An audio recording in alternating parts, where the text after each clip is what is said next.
Olá, sejam bem-vindos. Meu nome é Professor Vidal e trago para vocês agora exercícios de Física 2 do capítulo 5, onde nós falaremos de trabalho. Falaremos também um pouquinho de potência. Então dá uma olhadinha para você ver o que a gente trouxe aí hoje.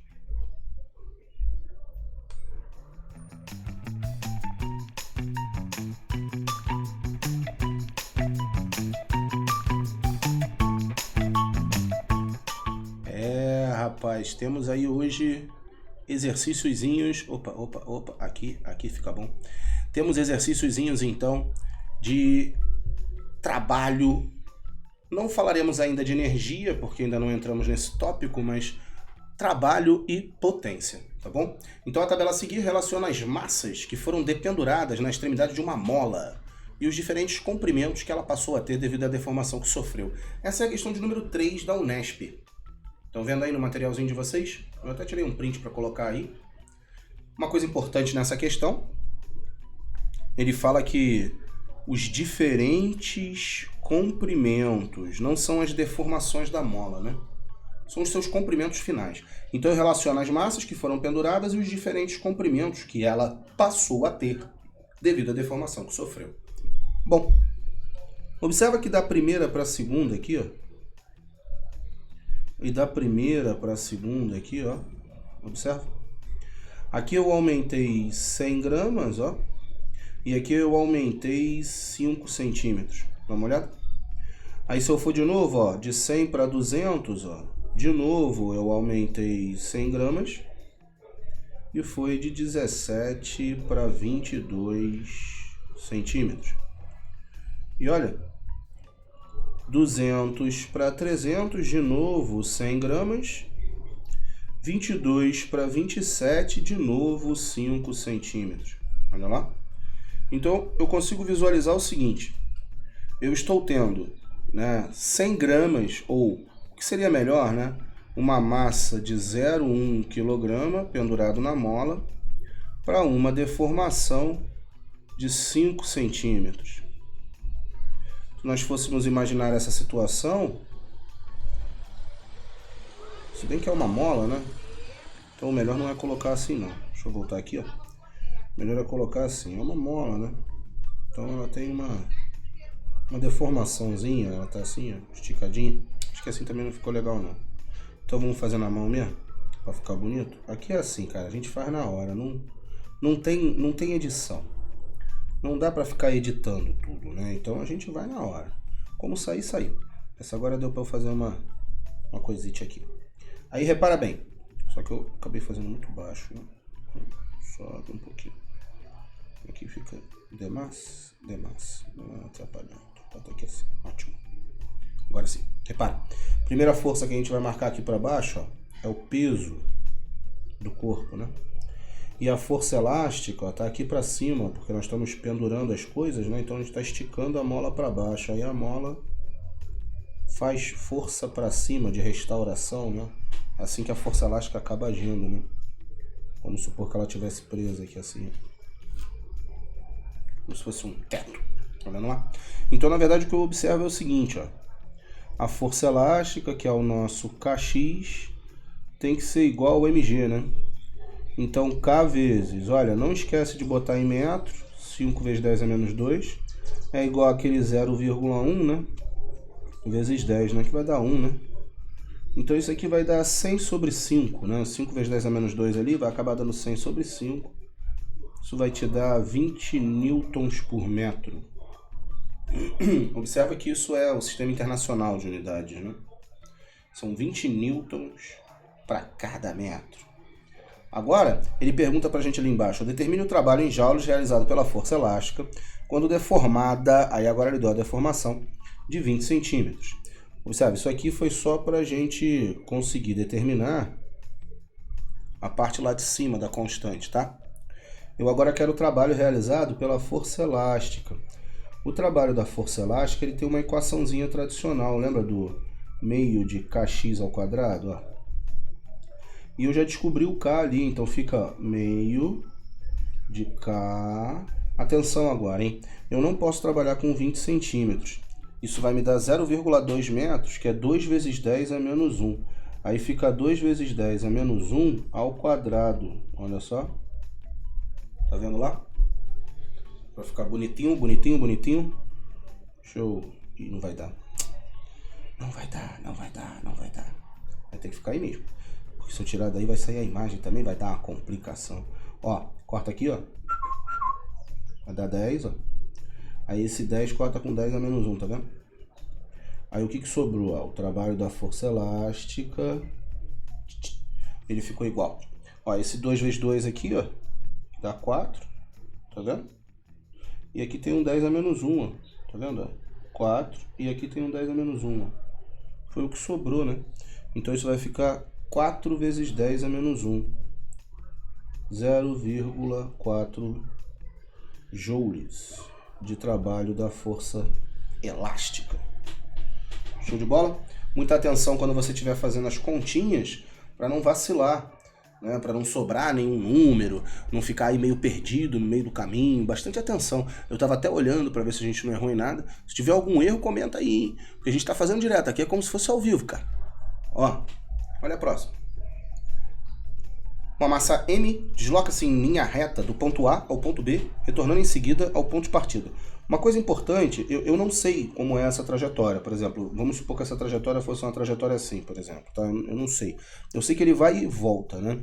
Então, quando você tiver o corpo na ida, vamos supor que ele tenha ido aqui, ó. Quando ele estiver indo, acho que até fica melhor fazer, ao invés de ser assim, acho que fica melhor até sendo uma trajetória fechada. Acho que fica mais fácil de você perceber o sentido. Mas tanto faz a trajetória fechada reta ou a trajetória fechada. Olha eu falando besteira, a trajetória reta. A trajetória era fechada antes. Quando eu fiz essa figura aqui, ó, é uma trajetória fechada. Essa trajetória às vezes é um pouco mais difícil de você enxergar o que eu quero, porque ele vai e volta, de repente não dá para ver as direções direito. Então eu vou fazer com essa daqui, reta, que fica mais fácil da gente entender a característica do sinal. Tem uma coisa importante que a gente aprende em trabalho. O trabalho ele pode ser motor ou resistente. Motor é quando ele ajuda, resistente é quando ele atrapalha, né? Como é que a gente enxerga isso no sistema? Se ele ajuda ou se ele atrapalha? Através do sentido do movimento e o sentido da força que está realizando o trabalho. Então, observa uma coisa. Ele diz que uma massa se desloca em linha reta do ponto A ao ponto B, retornando em seguida ao ponto de partida. Então, ele vai e volta. O movimento dele é ida e volta. Tá vendo? Ele está indo e voltando. Ele agora nos diz o seguinte. Sobre ela atuam 3 forças. Uma é a força de atrito. Que eu queria que você entendesse. Ó, vamos pensar aqui, ó. Ida, volta. Eu queria que você entendesse que quando a bolinha estiver indo ou voltando, ó, quando essa bolinha aqui, ó, estiver indo ou voltando, deixa eu só botar ela um pouquinho mais para baixo aqui, só para, opa, agora sim. Vamos supor que esse aqui seja a ida e esse aqui a volta. Tá bem? Então, ó, velocidade para cá, ó, olha só. Tá vendo? E esse na volta, né? Então a velocidade é para cá, ó. Tá vendo só? Esse aqui é o corpinho. O atrito, tanto na ida quanto na volta, o atrito vai estar contrário à velocidade, veja só. Opa. O atrito, ele sempre estará contrário à velocidade. O atrito é uma força chamada de força dissipativa. Ela é aquela que produz o efeito Joule, produz o calor, né? Ela está ali para atrapalhar o sistema. Então, na ida e na volta, esse trabalho da FAT ele é negativo. Então, na ida aqui, ó, ele é menos FAT vezes D. Na volta aqui, ele também é menos FAT vezes D, né? Então, o trabalho da FAT ele é negativo tanto na ida quanto na volta. Então, esse trabalho da FAT aqui, ó, eu vou chamar ele de menos tal, olha só. E esse trabalho da FAT aqui eu vou chamar ele de menos tal também, tá vendo? Então o trabalho resultante ele não está sendo zero, porque ele está sendo menos tal com menos tal. O trabalho resultante do FAT, né? Olha só. é como se ele estivesse dando menos 2 tal, né? Ele está dando negativo esse trabalho resultante do atrito, olha só. Porque tanto na ida quanto na volta ele é negativo. Agora observa que ele diz assim, sobre ela atuam essas 3 forças. Uma de atrito, com módulo constante, outra com módulo, direção e sentido constante. Vamos supor que essa outra, estou supondo, tá? Não faz diferença a suposição, no final daria a mesma resposta. Vamos supor que essa outra força fosse aqui assim, ó. Porque ele diz que é módulo, direção e sentidos constantes, né? Eu vou chamar de Fzinho, por exemplo, ó. Aliás, deixa eu colocar ele um pouquinho mais aqui assim, ó. Que aí vai me facilitar aqui, ó. Que aí eu só coloco... Opa, foi muito, né? Que assim tá bom. Que aí eu só coloco o Fzinho aqui, ó. Tá vendo, ó, o Fzinho? Ele diz que é constante o módulo, a direção, o sentido, né? Ou seja, essa força na ida, ela tem o mesmo sentido da velocidade, mas na volta não tem. Dá uma olhada? Aqui, ó, esse F na ida, ele tem o mesmo sentido da velocidade, mas na volta ele tem sentido oposto. Tá vendo a velocidade pro lado de cá, ó? Então, na ida é o mesmo sentido. Então, esse Fzinho na ida, ele faz um trabalho que eu vou chamar agora de mais W, ó. Na ida, que está a favor, né? E na volta, ele faz um trabalho de menos W, olha só. Então, se eu fosse medir o trabalho resultante dessa força Fzinho agora, ele daria 0. Olha, que legal. Porque uma hora é mais, outra hora é menos. A FAT não. A FAT ficou igual, né? Menos e menos na ida e na volta, né? E ele diz que é uma terceira força não especificada. Aí embaixo ele fala sobre o trabalho realizado sobre as 2 primeiras, quer dizer, como ele não fala da terceira, eu não preciso nem me preocupar com o desenho da terceira força, tá? Eu só entre a primeira e a segunda. Então é nulo, não nulo para a força de atrito e nulo para a outra força, né? Percebeu? É exatamente pela característica de direção e sentido. Show de bola? Vamos dar uma olhada em mais uma aqui, ó. Olha essa de número 5. Dá uma olhada nessa de número 5. Aliás, presta atenção que essa é uma questão de gráfico. O gráfico tem aquela propriedade diária. Você lembra da propriedade diária? Tem uma propriedade diária que eu utilizo nesse gráfico aí. O gráfico força por distância, a área dá o trabalho, né? Que é exatamente o que a gente vai fazer ali, ó. Se eu fizer essa área aqui, ó. Ó. Deixa eu pintar aqui, ó, para tu poder enxergar essa área, ó. É essa área doida aí, ó. É a área de qual figura isso aí, ó? Consegue ver? É a área de um trapézio grandão, ó. Um objeto move-se em linha reta. A força F sobre ele, paralela ao seu deslocamento, varia com a distância percorrida, conforme representado no gráfico. O trabalho é realizado por essa força durante o deslocamento de 12 metros, né? Quer dizer, o trabalho, basta fazer essa areazinha aqui, ó. Basta você fazer a área do trapézio, né? Base maior mais base menor, vezes altura sobre 2. Quem é a base maior? A base maior são os 12. Estão vendo os 12 aí na figura? Essa é a base maior. Quem é a base menor? A base menor é o 7. Tá vendo aí na figura? Estou deixando você pensar um pouquinho aí antes de eu começar a rabiscar essas distâncias para você, né? É importante que você consiga visualizar na figura quem são essas grandezas que eu estou falando, para você conseguir enxergar a área, né? Senão você não enxerga a área, né? Então, ó, repara só. Agora sim, gostei assim. Então vai ficar o seguinte, ó, base maior 12, mais a base menor 7, vezes a altura 2, sobre 2 de novo, né? Então isso vai te dar 19 joules de trabalho realizado. Show de bola? Olha essa. 2 carros idênticos, U e V, sobem respectivamente as rampas planas 1 e 2. Só que agora vem uma coisa importante. Ele diz que as rampas, elas têm inclinações diferentes. Isso é uma coisa importante. Ele fala que elas têm o mesmo comprimento, mas elas têm inclinações diferentes. Então, essa daqui, ó, ela tem uma inclinação que eu vou chamar de inclinação θ. E essa outra aqui eu vou chamar de inclinação alfa. Olha lá. São dois carros idênticos, então são dois carros de mesma massa, mesmo peso, né? Percorrem as rampas de comprimentos iguais, mas inclinações diferentes. Observa que ele fala de U e V e rampas 1 e 2, né? Então, na verdade, se eu chamar essa aqui a rampa 1 e esse daqui a rampa 2, ó, isso significa que aqui, ó, vai ter um carro U e aqui vai ter um carro V, beleza? Então, ó, esse U, ele está subindo o plano, esse V, ele também está subindo o plano.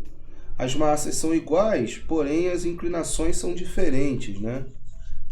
Aí ele fala assim pra gente, considerando as constantes, né? Considerando-se constantes e iguais em módulo, as velocidades dos carros, ou seja, eles vão manter a mesma velocidade, e denotando-se por PU e PV, as potências empregadas pelos motores dos carros, o IV respectivamente, pode-se afirmar, olha, eu posso de repente fazer uma explicação um pouco mais matemática, falando, já que esses pesos são iguais, ó, a gente pode perceber que a inclinação da segunda figura, ela vai fazer com que a componente do peso seja muito maior.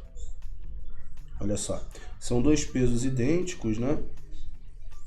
Mas quando você fizer a componente para cá, ó, essa componente que a gente chama de PX, essa PX aqui da primeira figura, ela vai ser menor do que esse PX aqui da segunda figura. Exatamente devido a essa inclinação. Então esse PX da segunda figura ele se torna maior. Isso faz com que, apesar das velocidades serem iguais, né? A velocidade aqui, ó, é a mesma velocidade aqui, né? Então, apesar das velocidades serem iguais, as inclinações são diferentes. Então, esse PX da segunda figura, ele é maior que o PX da primeira figura. Exatamente porque você tem uma inclinação maior. Então o motor na segunda figura tem que forçar mais, né? Para que ele consiga gerar a mesma velocidade com uma força a ser vencida maior, né? Então a força feita pelo motor na situação U tem que ser maior. Na situação U não, peraí que eu inverti aqui as paradas. Esse daqui é a situação V. Esse que é a situação... Eu inverti aqui, ó. Ó, essa segunda aqui é a situação V. Essa é a situação U. Tá vendo lá? Olha só. Pode inverter não, ó. Primeira e segunda, tá vendo? Então a segunda é maior que a primeira. O V é maior que a primeira. Então aqui, ó. O V é maior que a primeira. Eu tava ligando um negócio aqui que tinha desligado. Meu gato estava querendo beber água aqui e não tinha como ele beber água. Então, por isso que eu dei uma sumida aí. Como eu te falei, não tem edição. Ó, como a força se torna maior, a potência é diretamente ligada a essa força, né? A potência ela pode ser escrita como trabalho sobre tempo ou então força vezes velocidade. Então, a potência ela é proporcional a essa força, mais potência. Então a potência V é maior que a potência U, que é maior que zero, né? Beleza? Olha essa agora aqui. Uma máquina opera em um porto levantando uma carga de 1000 kg a uma altura de 2 metros no intervalo de 20 segundos. Observa só, a potência ela é calculada pelo trabalho sobre tempo. Essa carga, ela está erguendo uma massa, né? Então, se você está erguendo uma massa, é porque o trabalho que você está realizando é o trabalho da força-peso, que é aquele do trabalho do peso, né? Sobre o tempo, veja só. Nessa hora, eu estou fazendo conta, né? Então, eu estou fazendo conta com os dados da questão que foram utilizados por essa máquina. Então, a máquina elevou, ó, 1000 quilos, 1000 quilos, 10 ao cubo. Tinha uma gravidade de 10 no sistema. Ela elevou em 2 metros. E para isso tudo, ela gastou 20 segundos. Ou seja, tudo isso é o que eu estou utilizando. Essa é o que nós chamamos de potência útil.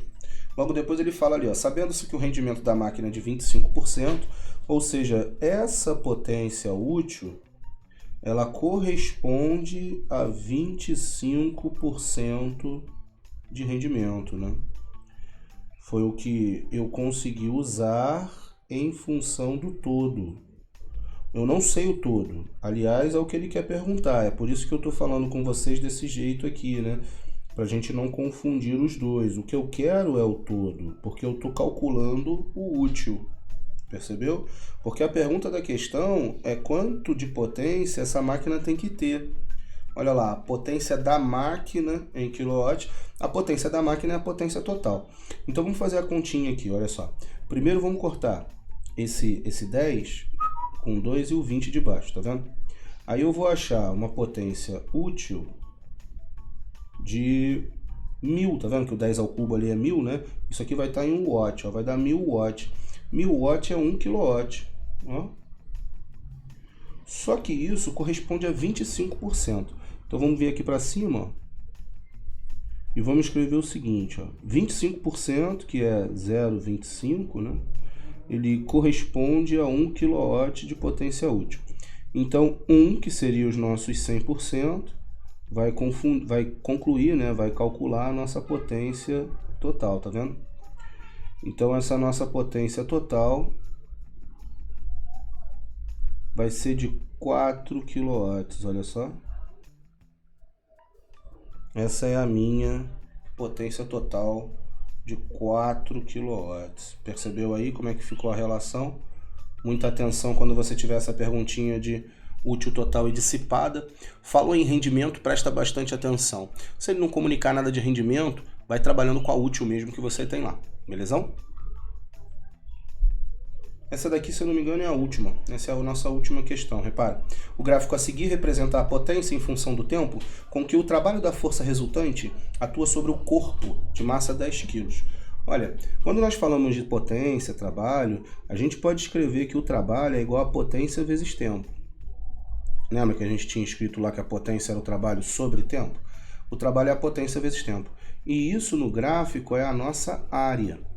No caso dessa questão, como a potência é constante, não teve problema nenhum, tá bem? Deixa eu botar de amarelo, ó. Como a nossa potência é constante, ó, repara aqui, ó, é constante, tá vendo? Como a nossa potência é constante, a gente pode usar a fórmula ou a área. Se a nossa potência não fosse constante, a gente ia ter que usar somente a área, tá bom? Aqui eu descubro pelo gráfico, né, ou pela fórmula, tanto faz, que esse meu trabalho, ele vai ficar 100 vezes 10. Vai dar 1000 joules, olha só o trabalho. Só que a pergunta não é o trabalho. A pergunta dele, considerando no instante 0 o corpo tem velocidade 5, no instante 10 sua velocidade será... Ele quer calcular a velocidade do corpo depois desse trabalho realizado. É isso que ele quer que você descubra agora. E para descobrir a velocidade, eu vou precisar dar uma mistureba aí. Deixa eu escrever um pouquinho aqui, ó, antes de eu voltar para cá para as contas, tá? Olha só. O trabalho, ele é força vezes distância, olha. Só que a força é massa vezes aceleração vezes distância. Olha, eu vou colocar essa distância agora como ΔS, tá vendo? Nós aprendemos uma equação que era conhecida como equação de Torricelli. V ao quadrado, V0 ao quadrado, mais 2 vezes A ΔS. E eu gostaria que você percebesse agora que eu tenho A ΔS aqui e aqui, olha só. Então, eu posso fazer o seguinte agora, ó. Eu venho aqui nessa equação de baixo e dou uma isolada no A ΔS, olha só. Vai ficar assim, ó.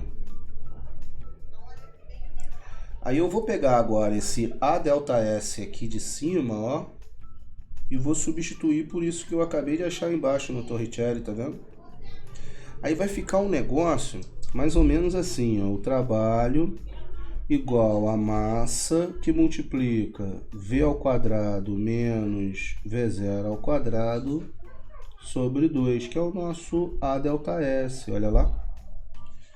Bom, dá uma melhorada ali, ó. O trabalho vai ficar igual a m sobre 2 vezes v ao quadrado menos v0 ao quadrado. Olha aí. Tá vendo lá?